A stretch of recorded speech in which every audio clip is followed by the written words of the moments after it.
잠깐 기도하겠습니다. 참 좋으신 하나님 아버지, 은혜를 감사를 드립니다.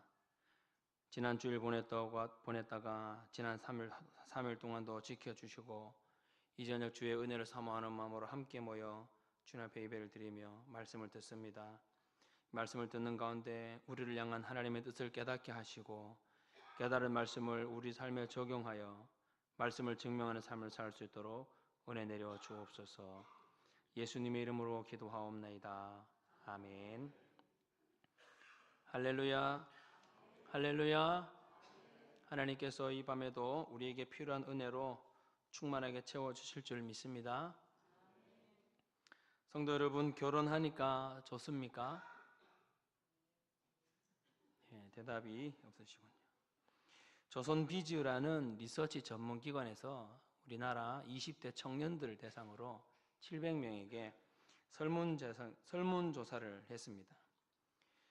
결혼 정년기에 대해서 몇 세라고 생각합니까? 라는 질문에 대부분의 청년들이 남성의 경우가 66% 이상이 33세로 꼽았습니다.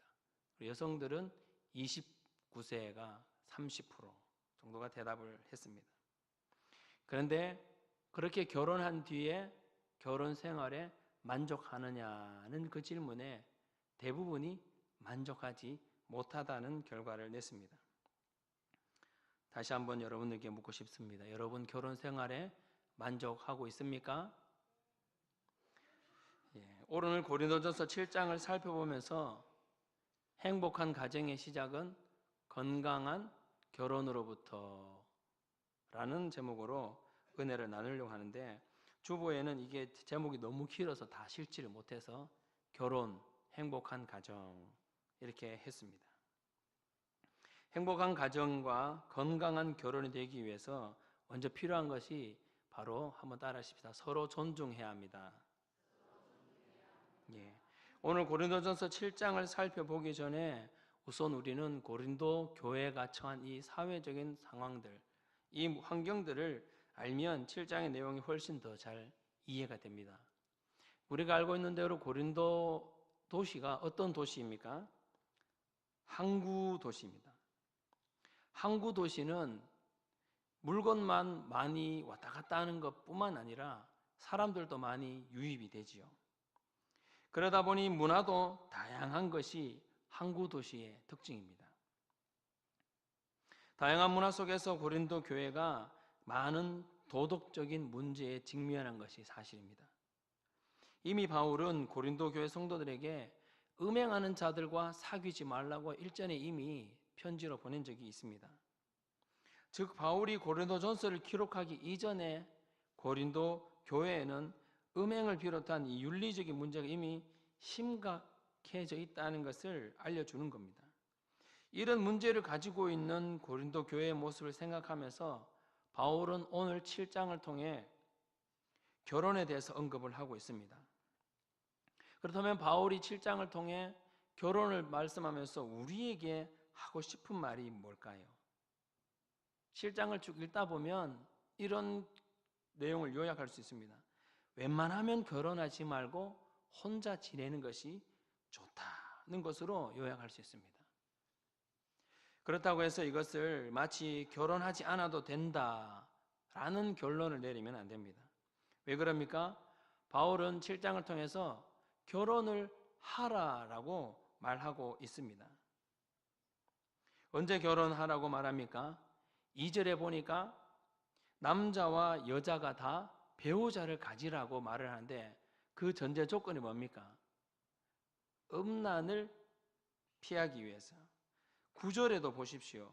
9절에도 보면 결혼에 대한 조건을 말하고 있습니다. 우리 9절을 우리 함께 읽습니다. 9절 시작. 만일 절제할 수 없거든 나으니라. 아멘. 한마디로 뭡니까? 육신의 정욕으로 인해서 죄를 짓게 될 바에야 차라리 결혼하는 것이 더 낫다는 말입니다. 그런데 이것을 우리는 이 말을 문자적으로 받아들이다 보면 무슨 결혼이 성적 욕구의 해소인가 이렇게 생각할 수도 있습니다.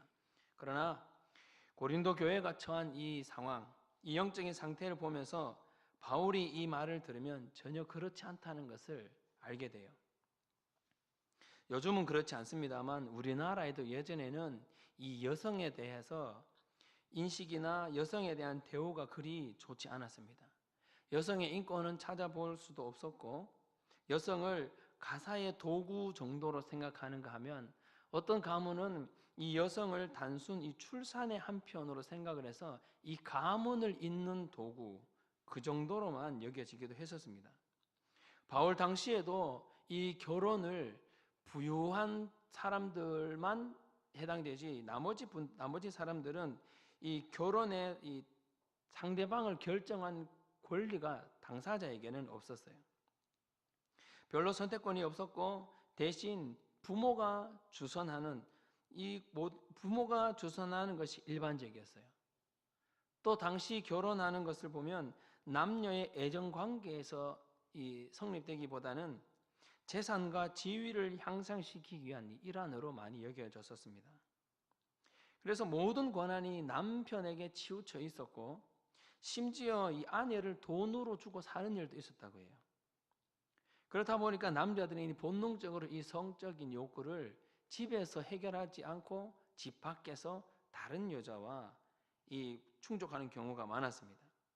이런 시대적인 상황 속에서 바울이 말한 이 음행을 피하기 위해서 결혼해라, 절제할 수 없다면 결혼해라 라는 이 말을 이해를 해야 합니다. 3절을 보면 바울이 남편과 아내가 서로가 서로에게 최선을 다해야 할 것이 있는데 그것이 뭐라고 합니까? 우리 3절을 우리 한번 읽어볼까요? 3절 시작. 남편은 그 아내에 대한 의무를 그렇게 할지니라. 아멘. 여러분 보입니까? 남편의 아내에게 해야 할 의무, 그리고 아내가 남편에게 해야 할 이 의무를 다해야 하는데 그렇지 못하고 고린도 교회 성도들 가운데 몇몇이 이 사람들이 이 내 몸이니까 내 마음대로 하면 되지 않느냐, 그러니까 내 마음대로 내 육체의 쾌락을 즐길 권한이 나에게 있다는 거예요. 그렇게 주장을 하면서 사도 바울이 4절을 통해 남편도 아내도 자기 몸을 자기 뜻대로 할 것이 아니라 남편이 한다, 아내가 한다 라고 말을 합니다. 그렇기 때문에 배우자와 동등한 관계 속에서 정상적인 이 부부관계를 가져야 한다는 그런 의미로 말을 하고 있는 거예요. 결혼을 하게 되면 이 서로에게 어떻게 해야 됩니까? 남편은 남편으로서 아내는 아내로서 그 의무를 다해야 되는 거예요. 혹시 지금 여러분 앉아있는 자리에서 부부가 함께 앉아있다면 사랑을 최대한 머금은 눈빛으로 당신 멋져. 제가 보니 부부가 앉아있는 분이 별로 안 계시네요. 오늘 집에 돌아가시면 꼭 그렇게 해주십시오. 사랑하는 아내의 눈빛을 보면서 남편의 눈빛을 보면서 당신 멋져. 최고야. 이렇게 남편은 남편으로서 아내는 아내로서의 의무를 다해서 나만 편한 결혼생활, 나만 편한 가정, 여기에서 서로가 머물 것이 아니라 서로가 서로를 편하게 해주는, 서로가 서로를 대해주는, 그래서 존중해주는 그런 가정들이 되기를 바랍니다. 두 번째로 행복한 가정, 건강한 결혼에 대해서 필요한 것이 있다면 그것은 주님을 기쁘시게 하는 겁니다. 한번 따라 하십시다. 주님을 기쁘시게 하는 가정. 우리 33절, 34절 우리 함께 읽습니다. 33절, 34절 시작. 장가간 자는 세상 일을 염려하여 어찌하여야 아내를 기쁘게 할까 하여 마음이 갈라지며 시집가지 않은 자와 처녀는 주의 일을 염려하여 몸과 영을 거룩하게 하려 하되 시집간 자는 세상 일을 염려하여 어찌하여야 남편을 기쁘게 할까 하느니라. 여기 보시면 남편과 아내가 서로에게 어떻게 한다고 합니까? 기쁘게 한다는 겁니다. 여러분, 우리는 누군가를 기쁘게 해주기 위해 이것저것 해본 경험이 많을 겁니다. 상대방을 웃게 하려고 우리는 흔히 사용하는 방법 중에 재미난 이야기를 하지 않습니까? 제가 중고등학교 때 한참 유행했던 것이 참새 시리즈, 사오정 시리즈, 최불암 시리즈 이런 것들이 있는데 거기에 보면 제가 기억에 참 남는 것이 나뭇가지에 참새들이 많이 앉아 있었어요. 그때 포수가 총을 땅 하고 쐈는데 참새들이 아무런 미동 없이 그대로 앉아 있는 거예요. 한참 뒤에 숲속에서 커다란 고릴라 한 마리의 코피를 흘리고 막 어느 놈이야 으르렁거려서 나오는 겁니다. 이유인즉슨 이 고릴라가 무심결에 혼자 앉아서 이 코를 후비고 있는데 초수가 빵 쏘니까 깜짝 놀라서 코를 확 찔렀다는 거예요. 아마 여기 앉아 계신 분들 중에도 이런 여러 가지 이 유머 시리즈를 많이 알 겁니다. 그런데 바울이 지금 남편이 아내를 기쁘게 하는 것, 아내가 남편을 기쁘게 하는 것, 이런 웃긴 이야기로 웃게 하는 방법, 기쁘게 하는 방법도 있지만 33절에 언급한 기쁘게 하는 것을 이 원어를 살펴보니까 이 아레수코라는 단어를 썼어요. 이 아레수코라는 단어가 무슨 말이냐면 상대방을 기쁘게 하기 위해서 내가 어떤 의도를 가지고 행동을 하는 것, 그것을 아레수코라고 말합니다. 이것은 예를 들면 갈라디아 1장 10절에 보면 이렇게 말합니다. 내가 사람에게 좋게 하랴 하나님께 좋게 하랴 사람들에게 기쁨을 구하랴 내가 지금까지 사람들의 기쁨을 구하였다면 그리스도의 종이 아니니라. 여기도 기쁨이라는 말이 나오는데 여기에도 같은 단어인 아레수코를 썼어요. 또 마태복음 14장 6절에 보면 이 헤롯이 자기 생일 때 이 요한을 교수형을 처합니다. 왜 헤롯이 요한을 교수형에 처했는지는 보면 이 자기 딸이 자기가 보는 앞에서 많은 관중들이 보는 앞에서 춤을 춰서 기쁘게 한 거예요.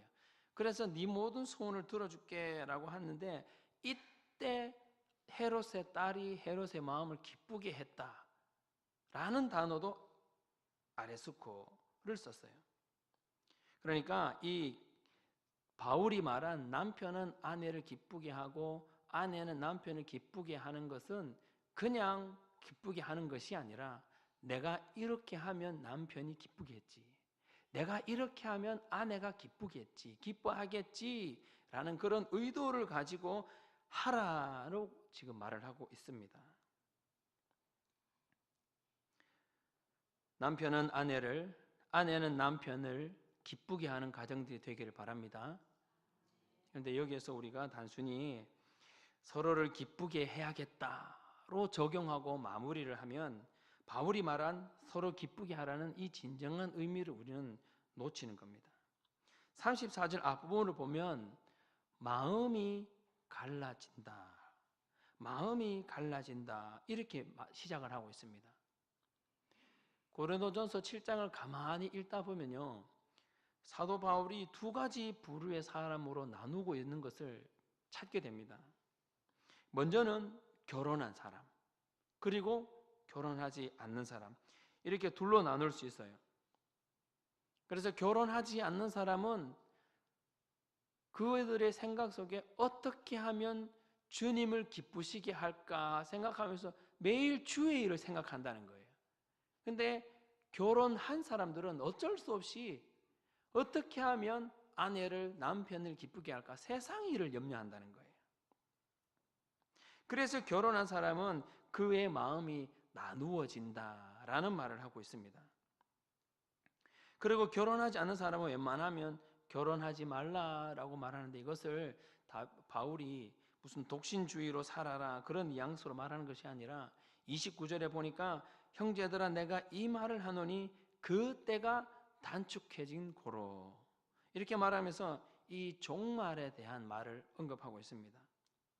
그래서 종말이 임박한 줄로 인식한 상태에서 중고심을 감안해 볼 때 이것을 오늘날 이 시대에도 그대로 적용하기는 어렵지만 성도라면 항상 종말론적인 관점을 가지고 이 세상을 살아야 한다는 것을 말씀할 수 있습니다. 당시 고린도에는 죄가 더 이상 죄로 인식되지 않는 그런 사람들 사이에서 성도들 역시도 오고 있는 이 미래의 시간을 삶의 기준으로 삼아 종말론적인 이 긴장감을 가지고 살라고 바울이 지금 말하고 있어요. 결론적으로 바울은 부부가 서로를 기쁘게 하는 이 삶의 최종 목표가 뭐가 되어야 한다고 요구합니까? 35절을 우리 한번 읽어보겠습니다. 35절 시작. 내가 이것을 말하면 너희의 유익함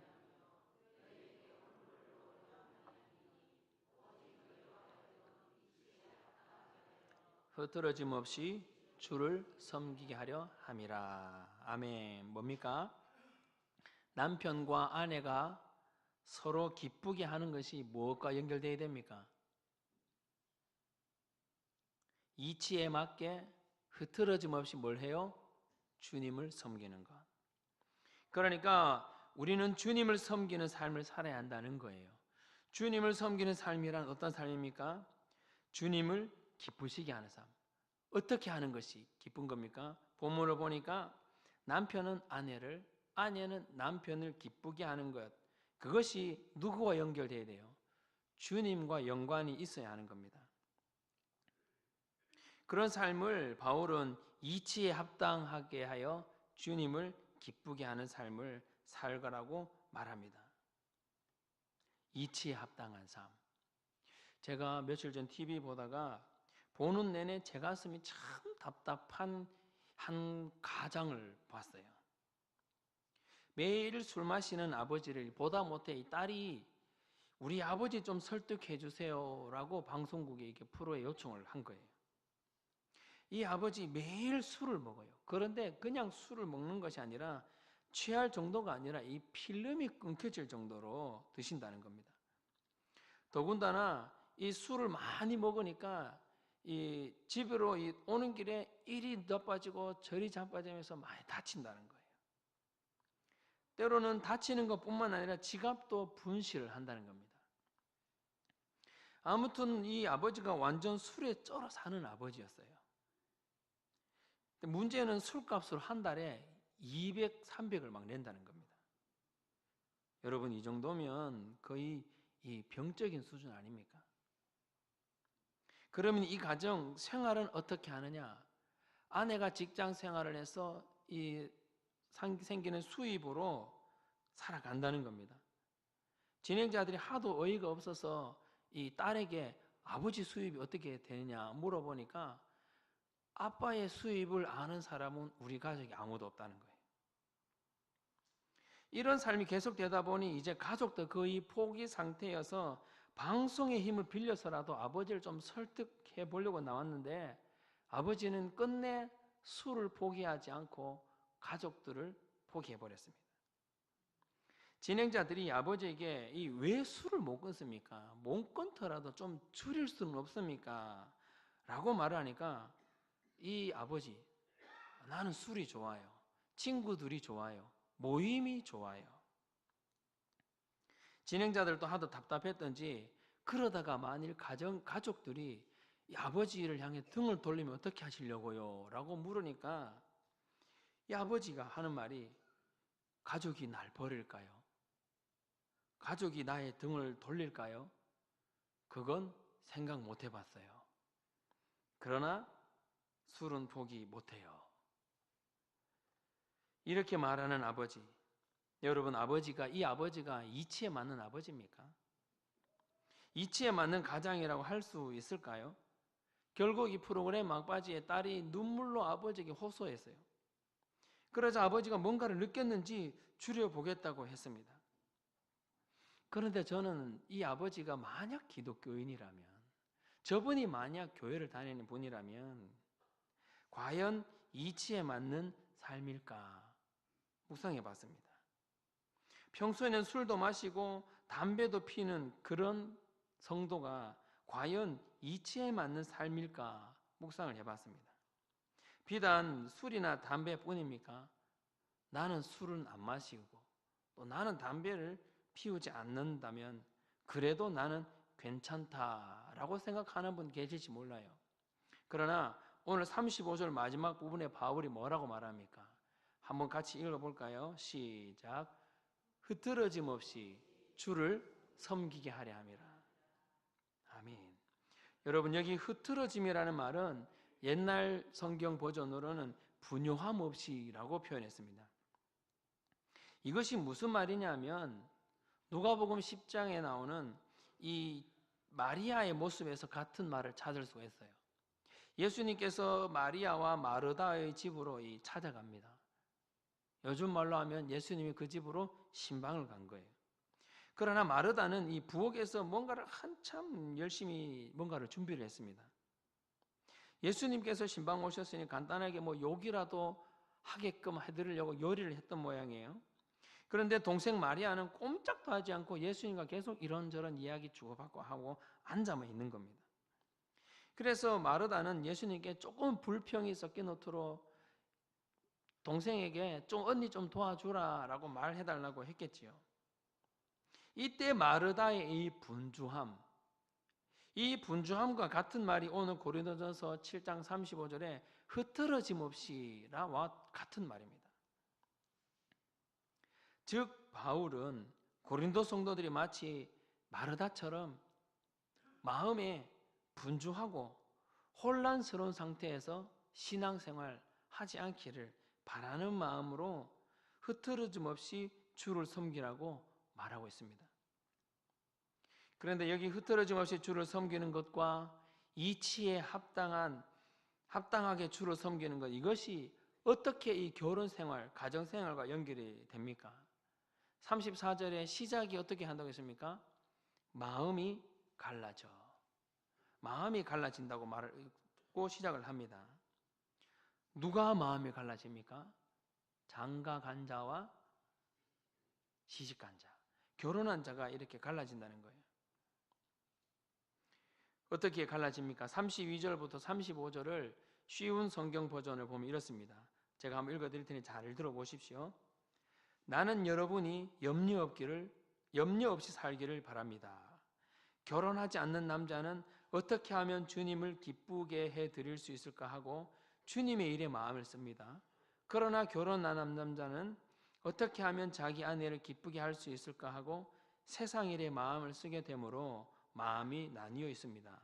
결혼하지 않는 여자나 처녀는 몸과 영을 거룩하게 하려고 주님의 일에 마음을 쓰지만 결혼한 여자는 어떻게 하면 남편을 기쁘게 할 수 있을까 하고 세상 일에 마음을 씁니다. 내가 이 말을 하는 것은 여러분을 유익하게 하려고 그러는 것이지 여러분에게 올가미를 씌우려는 것은 아닙니다. 오히려 여러분 품위 있게 살면서 마음에 헛갈림 없이 오직 주님만을 섬기게 하려는 겁니다. 여러분, 오늘 바울이 32절부터 35절까지를 말하면서 결혼한 사람과 결혼하지 않는 사람의 차이를 말하고 있는데 그 차이가 뭐라고 말합니까? 한마디로 결혼하지 않는 사람은 어떻게 하면 주님을 기쁘시게 할까? 그런 것을 생각하는 반면 결혼한 사람은 어떻게 하면 아내를, 남편을 기쁘게 할까? 이걸 고민한다는 거예요. 그러니까 성도로서 술 마시는 것이나 흡연을 하지 않는 것, 이것도 참 좋은 일이지만 더 중요한 건 뭐라고요? 주님을 기쁘시게 하는 것. 주님을 기쁘시게 하는 자가 되어야 한다는 겁니다. 남편과 아내가 서로를 기쁘게 하며 살아가야 되지요. 그렇지만 거기에만 머물면 안 되는 겁니다. 결혼한 사람이든 결혼하지 않는 사람이든 우리가 사람을 기쁘게 하는 것이 아니라 하나님을, 오직 주를 기쁘시게 하는 삶을 살아야 하는 그런 믿음의 가정들이 될 수 있기를 바랍니다. 세 번째로 보십시오. 이 행복한 가정, 건강한 결혼이 되기 위해서 우리가 힘써야 할 것이 있어요. 14절을 함께 읽습니다. 14절 시작. 믿지 아니하는 남편이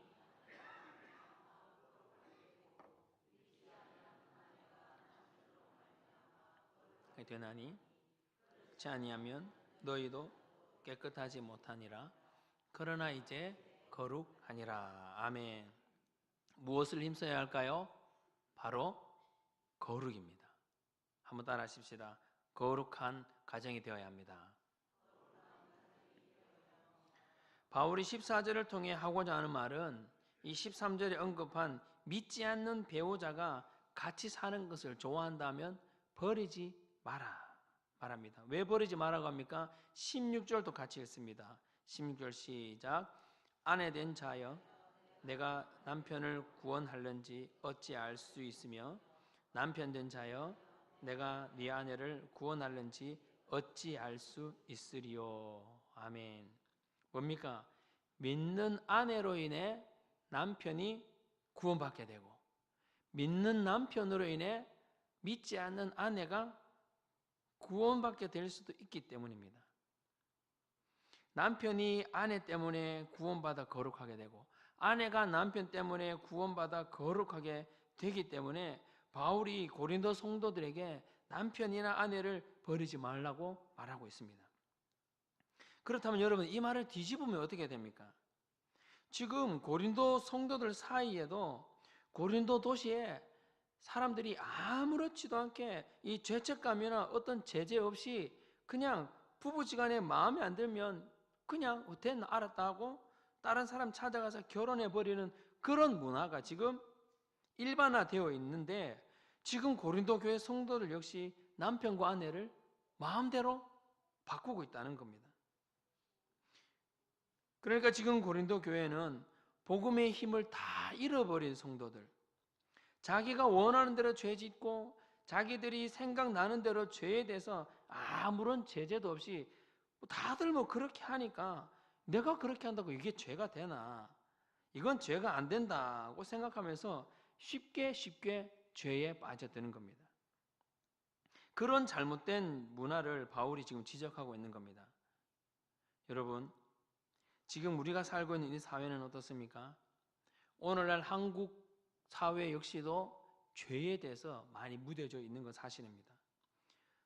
그러나 많은 한국 교회 안에서도 이 사회에서 아무런 죄책감 없이 서슴없이 죄를 짓고 사는 이런 모습이 은연중에 우리 몸에도 우리 마음에도 배어 있어서 그 배인 그 상태로 예배에 와서 그걸 회개하지 않고 그걸 해결하지 않고 그냥 돌아가서 똑같은 죄를 반복하고 있는 우리의 모습을 오늘 바울은 지적하고 있습니다. 뭐 이 정도는 괜찮아. 내가 행복하면 되지. 아름다우면 괜찮아. 저는 며칠 전에 고려대 서울 캠퍼스 정경대학 후문 게시판에 붙은 이 대자보가 학생들 사이에서 화제가 됐다는 인터넷 기사를 보고 깜짝 놀랐습니다. 제목이 이 대자보의 제목이 이랬습니다. 좋아해 마지 않는 너에게. 내용을 보면 아름다워요. 나는 네 남자친구다. 우리는 사귄 지 갓 한 달 된 어린 연인이고 여기까지는 좋아요. 너와 난 서로에게 첫 번째 남자친구다. 무슨 글인지 아시겠죠? 너와 난 서로에게 첫 번째 남자친구다. 남자친구, 사실 이런 말을 그렇게 해보고 싶었다. 친구들에게 내가 연애한다고 말할 뿐 네 존재에 대해서 묻는 친구에게 그저 애인이라고만 말하는 그것을 그들에게 숨길 수밖에 없는 이 마음을 그들은 알까? 이렇게 글을 전지 한 장에다 가득 적어서 이 마지막에는 사랑한다고 말하면 네가 끌려가 버릴까 봐 무섭지만 사랑에 맞지 않는 너에게 라고 말을 하면서 이 고백이 담긴 글을 학교 후문 게시판에 부착을 했어요. 이 글을 보면서 대학생들 사이에서 어떤 반응이 나왔을까요? 당연히 말도 안 된다. 빨리 치료받아라. 이런 반응은 온데간데 없고 슬프고 화가 난다. 눈물이 날 정도로 마음 아프지만 너무 예쁘다. 라고 말하면서 이들이 이 커플을 응원하고 지지하는 글들이 많아요. 이 기사에 대한 댓글을 보면 이 동성애에 대한 이 한국 이 청년 대학생들 사람들의 이 인식이 이게 그리 죄가 아니다. 그들도 인간이고 그들의 사랑도 인정해줘야 한다. 그런 내용들이 주를 이룹니다. 그 댓글 중에 한 댓글에 이런 내용이 있어요. 동성애 그리 나쁘다고는 말 못하겠지만 얘네들 좀 오버하는 건 있어. 여러분, 동성애가 이제 한국 사람들 사이에 그리 나쁘지 않다고, 그리 죄가 아니다고, 예쁘게 사랑하면, 보기 좋게 사랑하면, 애틋하게 사랑하면 괜찮다라고 인식되고 있습니다. 정말 그렇습니까? 애틋하면, 아름답게 보이면, 그렇게 사랑하면 정말 괜찮은 거 맞습니까? 아닙니다. 6월 24일 날 대구 동성로에 퀴어 축제가 있는데 우리는 이것을 놓고 기도를 해야 돼요. 성경은 동성애에 대해서 분명하고 단호하게 죄라고 단정짓고 있습니다. 제가 지금 뭘 말하고 있습니까? 한국 사회에서 별로 대수롭지 않게 보는 그런 죄악된 문화가, 죄에 대해 별로 대수롭지 않는 그런 인식이 어쩌면 저와 여러분 사이에도 조금씩 자리 잡고 있을 수 있다는 겁니다. 고린도 교회도 배우자를 버리고 다른 사람에게 가는 것, 다들 그렇게 하기 때문에 괜찮은 것으로 인식하고 있는 것을 바울은 죄라고 지적하면서 그렇게 하지 말라는 겁니다. 저와 여러분은 교회 생활을 하면서 스트레스가 쌓일 때 상대방을 향하여 윽박을 지르거나 또는 교회가 아니라고 동네에서 큰 소리로 말하고 때로는 욕을 한다거나 그렇게 하지 않습니까? 성도 여러분, 윽박 지르고 소리 지르고 욕을 하는 그 자체가 문제가 아니라, 그것도 문제이긴 합니다만 그것이 문제가 아니라 그렇게 해도 아무렇지도 않은 우리 이 상태가 더 문제인 거예요. 바울은 지금 고린도 교회 성도들에게 믿지 않는 아내가 믿는 남편 때문에 거룩하게 될 수 있다는 것을 언급하는 것을 보면 믿고 있는 저와 여러분들 때문에 우리의 가정이 거룩하게 될 수 있다는 것을 오늘 지적하고 있습니다. 바울이 그렇게 하지 말라고 타이르듯이 말하는 것에서 한 걸음 더 나아가 남편 때문에 아내가 거룩하게 되고 아내 때문에 남편이 거룩하게 되는 데까지 나아갈 것을 요구하면서 오늘 수요 부흥 예배를 하는 저와 여러분들에게도 마찬가지로 요구합니다. 우리 때문에, 믿는 나 때문에 믿지 않는 어머니 아버지가 거룩하게 되고 믿는 우리 때문에 믿지 않는 우리 가족이 거룩하게 될 수 있기 때문에 그렇게까지 나아가라는 것을 말합니다. 그래서 고린도 성도들에게 결여된 것이 있다면 바로 거룩, 성결입니다.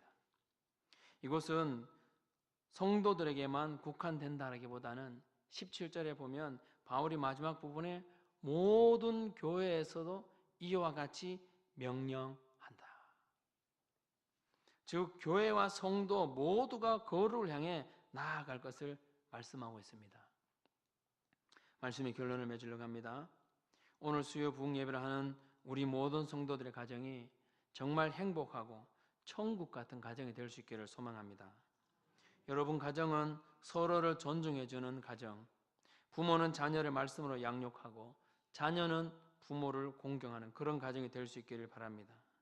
그리고 주님을 기쁘시게 하는 가정이 될 수 있기를 소망합니다. 서로의 기쁨만 위해서 살아왔다면 이제 주님의 기쁨을 위해서 살아가는 그렇게 결심하는 은혜가 있기를 소망합니다. 그런데 여러분 우리가 이 성도들의 가정 한 사람 한 사람이 무엇보다도 항상 우리가 우리 생각 속에서 결코 떨쳐버리면 안 되는 것이 바로 20절에 언급한 하나님의 부르심입니다. 20절을 함께 읽고 마무리를 짓습니다. 20절 시작. 각 사람은 그 부르심 그대로 지내라. 성도 여러분, 여러분의 부르심은 뭡니까? 한 가정의 남편으로서, 한 가정의 아내로서 거룩하게 살아가는 것 중요합니다. 배우자를 세워주는 것 중요합니다. 그러나 우리의 부르심은 가정에서의 부르심도 있지만 이 사회에서도 부르심이 있는가 하면 우리 이 교회를 향한 부르심도 있는 겁니다. 사도 바울은 오늘 고린도전서 7장을 통해 고린도 성도들에게 그리고 고린도전서 7장을 읽고 있는 저와 우리 모두에게도 어쩌면 동일한 말씀으로 권면합니다. 우리는 하나님의 종이 아니라 우리는 사람의 종이 아니라 하나님의 종으로서 살아가면서 이 땅에 어떤 부르심을 받고 어떤 부르심을 붙들고 가고 있는지 오늘 저녁 기도하면서 이것을 해결한 은혜가 있기를 간절히 소망합니다. 기도하시겠습니다. 살아계신 하나님, 은혜를 감사합니다. 가정에서 남편으로, 아내로, 직장에서는 성도로, 교회에서는 직분자로 이 부르심을 가지고 하나님의 기쁨을 위해서 살아가는 우리가 될 수 있기를 소망합니다. 우리 가정을 세우는 남편들과 아내들이 될 수 있도록 도와주시옵고, 우리 가정을 거룩하게 세우고 우리 가정이 주님을 기쁘게 하는 가정이 되기에 몸부림을 치는 우리 모두가 될 수 있도록 은혜 내려 주시옵소서. 그리함으로 우리의 가정뿐만 아니라 우리 교회가 더 주님의 영광을 위해서 살아가는 그러한 공동체가 되도록 은혜 내려 주옵소서. 예수님의 이름으로 기도하옵나이다. 아멘.